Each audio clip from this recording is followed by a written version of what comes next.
Hello again, everybody, and welcome to the Mike Francesa podcast, part of the Bet Rivers Network. And we're back quickly because after we gave the Mets a little bit of a beating this morning, we thought this would push them to move, not because of what we said, but we thought they really were boxed in and they had to move quickly, and they did. And I like the move they made. I like Bo Bichette. Okay. Now, there's two things where you look at the Bichette signing. 3-year deal, good money for him, opt out with a little $5 million bonus for opting out. But remember, if he has a good enough year to opt out of this deal, which is 3 years, $126 million, if he has a good enough year to opt out of these deals, he had to have a great year. So you take that one at a time. He's 27 years old. He says he's healthy again. Now, he wasn't a great shortstop. So him playing third base, he did not have a lot of range at shortstop. But one other thing you got to be fair about, though, as you look at his numbers, and I like him, he's a 300 hitter. He has power. He's got terrific extra base power. I think he's a very, very good gamer, clutch type player. Led the league in composite hits over 3 years, 190 hits, 189 hits, 181 hits. That's the kind of guy I like this kind of player. And I'll tell you something. If they wind up with Bichette at third, which frees them up to trade Beatty, I'm not the biggest Beatty guy. There's no room for Beatty in the infield now. Is there room for Vientos? I still like Vientos. Let him try to win the DH job. He can hit 30 home runs. I believe in Vientos. He had a bad year last year. He got off to a bad start, and he got himself into bad habits. He got down. Remember, this is a kid who they couldn't get out in the postseason. When pitching is at a premium, they could not get him out. He's got power to all fields. I watched him take Cole out to right field. The guy has got major, major talent. I like Vientos. He could be a big, big player. He can't field. I like him as a DH. Okay? I'm not saying he can't play. You can't turn him into a little bit of a first baseman, or who knows, some way you can hide him. But the bottom line is he's a DH for the most part. Okay? Make him a DH. Trade Beatty, put him in a trade, get an outfielder. If they wind up with a pretty good outfielder, and I'd talk to Boston for an outfielder too. If I can get an outfielder, a pretty good one, who's got some pop, everyday player, and I have Bichette at third base, I like that better than signing Tucker. I'm not the biggest Tucker guy in the world. I thought Tucker was grossly overpaid. He's not a great fielder. Bichette hits as many home runs as Tucker does. Bichette can hit 25 home runs. Tucker's high in his career is 30. I mean, Bichette's a guy that can go out there and he can hit home runs. So I like Bichette. I mean, if I look at Bichette, I throw out the year he was hurt. He has 29 homers, 24 homers, 20 homers last year, 18 homers. Okay. 40 doubles, 30 doubles, 40 doubles, 44 doubles, hits 300, gets on base, 350 on base percentage, 300 batting average. Okay. The guy is a gamer. He's a hit machine. He's a really good hitter. I think he's going to be fine. I like that infield. The Mets have now got gamers. They have gamers on that infield. That infield's going to look a lot different now. They have gamers. They need one power bat in the outfield. If they can land the power bat in the outfield. Now, I don't expect they're going to land Bellinger. Bellinger is more valuable to the Yankees than he is to the Mets. If the Mets get Bellinger with Bichette, they did really well. And the Yankees will be hurting. So if you want to hurt the Yankees, if you're the Mets, that's the way to hurt them. I think Bellinger will sign with the Yankees. I'd be surprised if he doesn't. And I think the Mets will now wind up trading for an outfielder. They have Beatty to trade. They have a lot of young pitching to trade. They have a lot of top prospects to trade. They should be able to get themselves a very legitimate, everyday, very good plus offensive outfielder. They do that with Bichette, and I like it much better than Tucker. This is the step they had to make.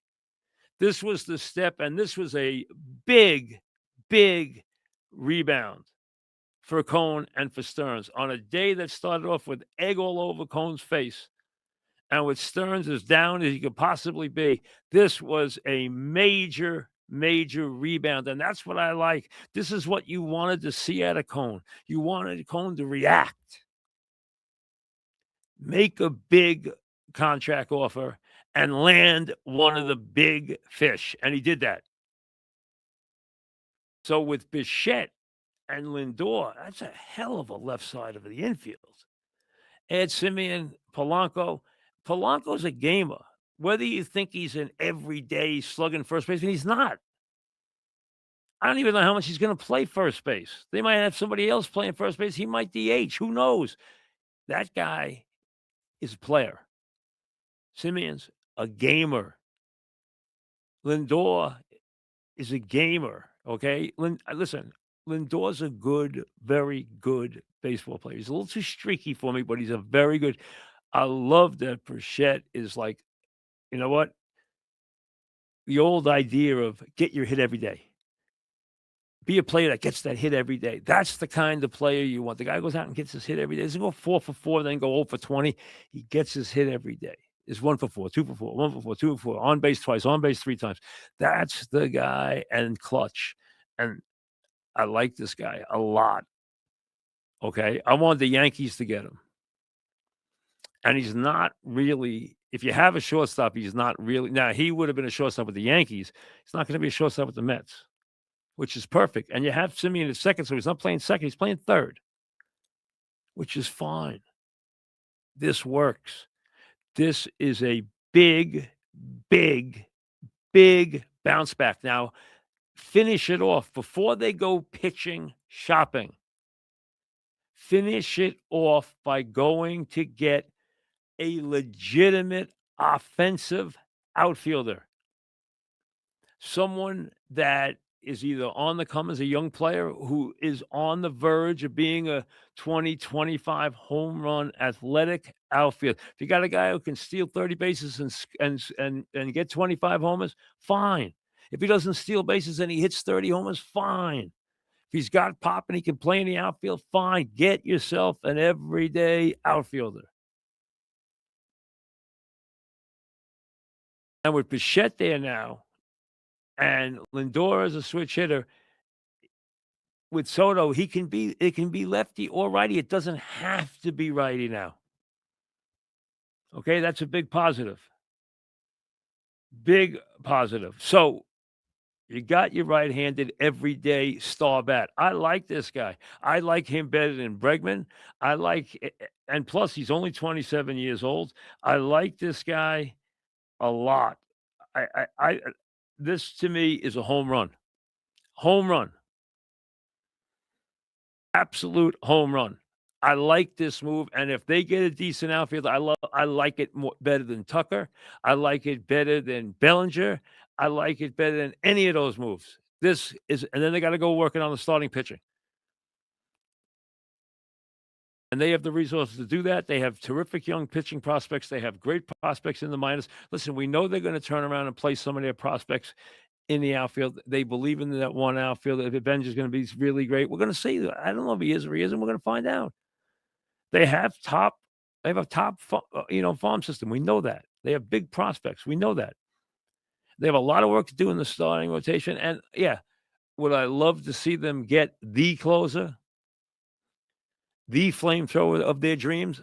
I don't think they're going to do that, but you never know. But on their weakest hour, they sat still for about 5 minutes. That's what you expect out of Steve Cohen.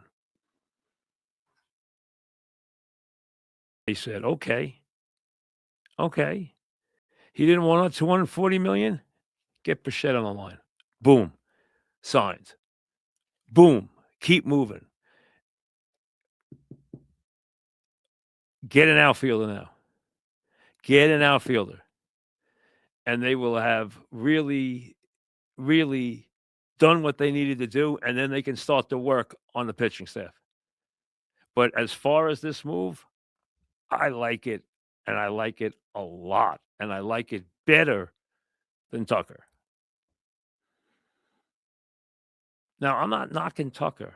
He's a good baseball player. I don't think he's a great baseball player by any stretch, and I don't think he's worth anywhere near that money. If you're asking me, would I rather have Bichette or Tucker, I'd rather have Bichette. I like Bichette a lot. I want the Yankees to get him.